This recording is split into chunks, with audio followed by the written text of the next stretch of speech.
Hello viewers, so welcome back to Bench for Politics channel. நான் தான் உங்கள் Sathya, political consultant and strategist. தமிழ்நாட்டில் அரசியல் பற்றி பார்த்துட்டு இருக்கோங்க. 234 தொகுதியிலும் 37 மாவட்டங்களிலும் களம் சூடு பிடிக்க ஆரம்பிச்சிருச்சு. நம்ம இன்னைக்கு ஒரு முக்கியமான டாபிக் பார்க்க போகிறோம். என்னன்னு பார்த்தீங்கன்னா, ஒரு ரொம்ப ரொம்ப சுப்பீரியரான பர்சன், ஒரு ஸ்ட்ராங்கான ஒரு எம்எல்ஏ திடீர்னு தோக்குறதுங்க. ஸோ கடந்த ஒரு 3 அரசியல்கள்லையும் பார்த்தாலுமே இந்த ஒரு அரசியல் 2026 வரலாற்று சரித்திரத்தை படைக்கக்கூடியது ஒரு அரசியலாக இருக்க போதுங்க. என்னன்னா, ஒரு ஸ்ட்ராங்கான ஒரு எம்எல்ஏ எதனால தோக்குறாங்க?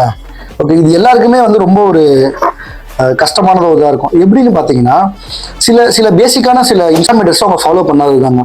ஃபர்ஸ்ட் விஷயம், week booth level agent. So booth level agent அவங்க கரெக்டான ஒர்க்கை அவங்க சரியாக பண்ணாமல் இருக்கிறதுனாலே தான் ஒரு பெரிய பின்னடைவு அந்த ஒரு எம்எல்ஏக்கு வர ஆரம்பிக்குதுங்க. இது எப்படின்னு பார்த்தீங்கன்னா, அந்த பூத் ஏஜென்ட் கிட்ட அந்த ஒரு குறிப்பிட்ட பூத்தில் எவ்வளோ பேர் ஓட்டர்ஸ் இருக்காங்க, எவ்வளோ ஓட்டர்ஸ் நமக்கு ஆதரவாக இருக்காங்கன்ற லிஸ்ட் அவங்க கிட்ட இருக்கணுங்க. Point number 1. இப்போ எக்ஸாம்பிளுக்காக ஒரு 10,000 ஓட்டர்ஸ் இந்த பூத்தில் இருக்காங்கன்னு அவங்க தெரிஞ்சு ஒரு 6,000 பேர் தான் ஓட்டு போட வந்திருக்காங்க அப்படின்னா, மிச்சம் 4,000 பேர் அவங்க வீட்லயே இருப்பாங்க. அப்போ அவங்கள நம்ம துரிதப்படுத்தி அவங்கள வர வச்சு அவங்கள ஓட்டு போட வைக்கணும். அதாவது எலெக்ஷனை பொறுத்த வரைக்கும் ஒரு எம்எல்ஏக்கு எவ்வளோ சப்போர்ட்டர்ஸ் இருக்காங்கன்றது விஷயம் இல்லை, எவ்வளோ ஓட்டர்ஸ் இருக்காங்க, இதுதாங்க விஷயம். ஸோ இந்த எம்எல்ஏ இந்த சப்போர்ட்டர்ஸை ஓட்டா கன்வெர்ட் பண்றதுக்கு ஒரு வெஹிக்கிள் அரேஞ்ச் பண்ணியோ இல்லைன்னா அவங்களுக்கு தேவையான வசதிகளை செஞ்சு கொடுத்தோ இந்த காரியங்களை இவங்க நடைபிடிக்க வரணுங்க. ஸோ இன்னும் அடுத்தடுத்த நிறைய டாபிக்ஸ் இருக்கு. ஸோ இதை பத்தி நம்ம அடுத்த வீடியோல பார்க்கலாம்.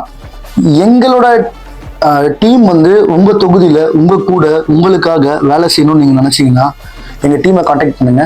They will reach out to you. So all the best. நீங்க ஒரு எம்எல்ஏ கேண்டிடேட்டா இருந்தா ஸோ கடவுள் நடத்துவார். நெக்ஸ்ட் வீடியோல பார்க்கலாம். பாய்.